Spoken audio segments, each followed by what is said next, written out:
जय श्री कृष्णा। आज मैं आपको श्रीमद् भगवद गीता के 6वें अध्याय का महत्व सुना रही हूँ, जिसका नाम है आत्म संयम योग। श्री भगवान कहते हैं, सुमुखी, अब मैं 6ठे अध्याय का महत्व बतलाता हूँ, जिसे सुनने वाले करत लगत हो जाती है। गोदावरी नदी के तट पर प्रतिष्ठानपुर नामक एक विशाल नगर है, जहाँ मैं पिपलेश के नाम से विख्यात होकर रहता हूँ। उस नगर में जानश्रुति नामक एक राजा रहते थे, जो भूमंडल की प्रजा को अत्यंत प्रिय थे। उनका प्रताप मार्तंड मंडल के प्रचंड तेज के समान जान पड़ता था। प्रतिदिन होने वाले उनके यज्ञ के धुएं से नंदन वन के कल्प वृक्ष इस प्रकार काले पड़ गए थे, मानो राजा की असाधारण दानशीलता देखकर वे लज्जित हो गए हों। उनके यज्ञ से प्राप्त पुरोडास के रसास्वादन में सदा आसक्त होने के कारण देवता लोग कभी प्रतिष्ठानपुर को छोड़कर बाहर नहीं जाते थे। उनके दान के समय छोड़े हुए जल की धारा प्रताप रूपी तेज और यज्ञ के धूमों से पुष्ट होकर मेघ ठीक समय पर वर्षा करते थे। उस राजा के शासन काल में इतियों खेती में होने वाले 6 प्रकार के उपद्रवों के लिए कहीं थोड़ा भी स्थान नहीं मिलता था और अच्छी नीतियों का सर्वत्र प्रसार होता था। वे बावली, कुएं और पोखरे खुदवाने के बहाने मानो प्रतिदिन पृथ्वी के भीतर की निधियों का अवलोकन करते थे। एक समय राजा के दान, तप, यज्ञ और प्रजापालन से संतुष्ट होकर स्वर्ग के देवता उन्हें वर देने के लिए आए। वे कमलनाल के समान उज्जवल हंसों का रूप धारण कर अपनी पंख हिलाते हुए आकाश मार्ग से चलने लगे। बड़ी उतावली के साथ उमड़ते हुए वे सभी हंस परस्पर बातचीत भी करते जाते थे। उनमें से भद्रास आदि 2-3 हंस वेग में उड़कर आगे निकल गए। तब पीछे वाले हंसों ने आगे जाने वालों को संबोधित करके कहा, अरे भाई भद्रास, तुम लोग वेग से चलकर आगे क्यों हो गए? यह मार्ग बड़ा दुर्गम है, इसमें हम सबको साथ मिलकर चलना चाहिए। क्या तुम्हें दिखाई नहीं देता, यह सामने ही पुण्य मूर्ति महाराज जानश्रुति का तेज पुंज अत्यंत स्पष्ट रूप से प्रकाशमान हो रहा है। उस तेज के भस्म होने की आशंका है, अतः सावधान होकर चलना चाहिए। पीछे वाले हंसों के ये वचन सुनकर आगे वाले हंस हंस पड़े और उच्च स्वर में उनकी बातों की अवहेलना करते हुए बोले, अरे भाई, क्या इस राजा जानश्रुति का तेज ब्रह्मवादी महात्म रैक्व के तेज से भी अधिक तीव्र है? हंसों की ये बात सुनकर राजा जानश्रुति अपने ऊंचे महल की छत से उतर गए और सुखपूर्वक आज महात्मा रैक्व को यहाँ ले आओ। राजा का यह अमृत के समान वचन सुनकर मह नामक सारथ प्रसन्नता प्रकट करता हुआ नगर से बाहर निकला। सबसे पहले उसने मुक्तदायिनी काशीपुरी की यात्रा की, जहाँ जगत के स्वामी भगवान विश्वनाथ मनुष्यों को उपदेश दिया करते हैं। उसके बाद वह वहां गया क्षेत्र में पहुंचा, जहां प्रफुल्ल नेत्रों वाले भगवान गदाधर संपूर्ण लोकों का उद्धार करने के लिए निवास करते हैं। तदंतर नाना तीर्थों में भ्रमण करता हुआ सारथी पाप नाशनी मथुरापुरी में गया। यह भगवान श्री कृष्ण का आदि स्थान है, जो परम महान तथा मोक्ष प्रदान कराने वाला है।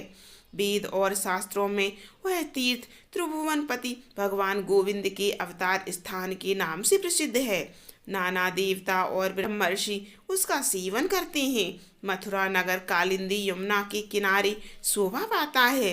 उसकी आकृति अर्धचंद्र के समान प्रतीत होती है। वह सब तीर्थों के निवास से परिपूर्ण है।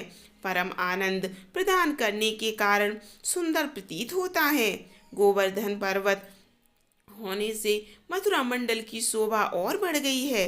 वह पवित्र वृक्षों और लताओं से आवृत है। उसमें 12 वन हैं। वह परम पुण्यमय था। सबको विश्राम देने वाले श्रुतियों के सारभूत भगवान श्री कृष्ण की आधार भूमि है।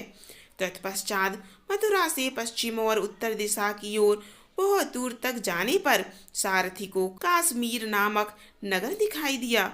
जहाँ शंख के समान उज्ज्वल गगनचुंबी महलों की पंक्तियां, भगवान शंकर के अट्टहास की शोभा, जहाँ ब्राह्मणों के शास्त्रीय आलाप सुनकर मूक मनुष्य भी सुंदर वाणी और पदों का उच्चारण करते हुए देवता के समान हो जाते हैं, जहाँ निरंतर होने वाले यज्ञ धूम से व्याप्त होने के कारण आकाश मंडल मेघों से घुलने पर भी अपनी कालिमा नहीं छोड़ते, जहाँ उपाध्याय के पास आकर छात्र जन्मकालीन अभ्यास से ही संपूर्ण कलाएं स्वतः पढ़ लेते हैं, जहाँ भगवान चंद्रशेखर देहधारियों को वरदान देने के लिए नित्य निवास करते हैं।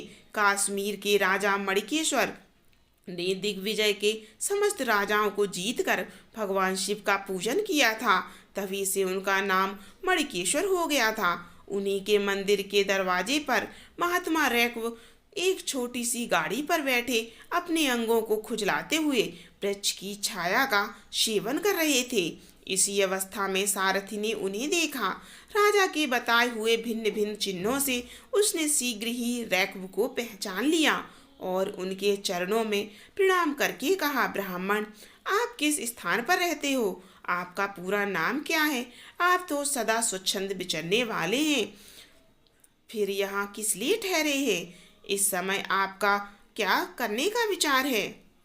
सारथी के वचन सुनकर परमानंद में निमग्न महात्मा रैक्व ने कुछ सोचकर उससे कहा, यद्यपि हम पूर्ण काम हैं, हमें किसी वस्तु की आवश्यकता नहीं है, तथापि कोई भी हमारी मनोवृत्ति के अनुसार परिचर्या कर सकता है।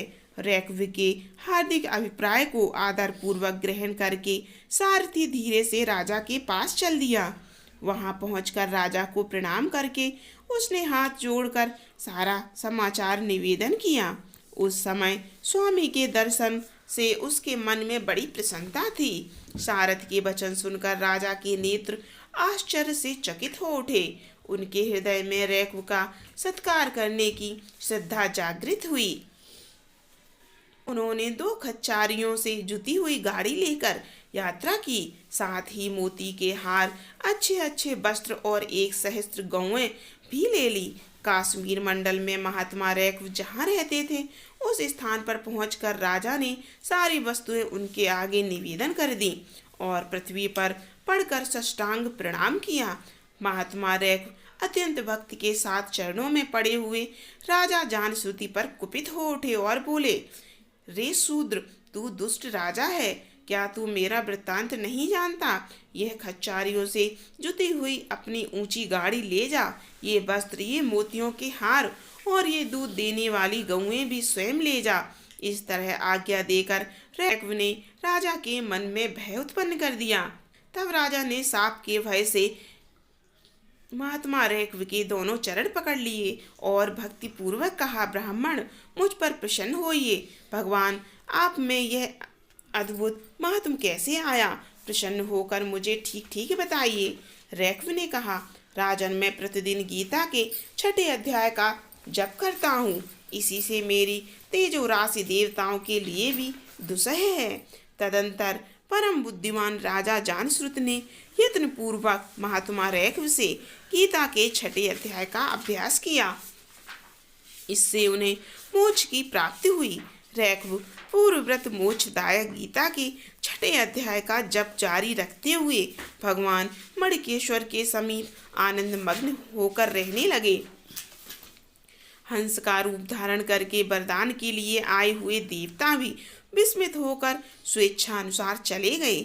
जो मनुष्य सदा इस एक ही अध्याय का जप करता है वह भी भगवान विष्णु के स्वरूप को प्राप्त होता है, इसमें तनिक भी संदेह नहीं।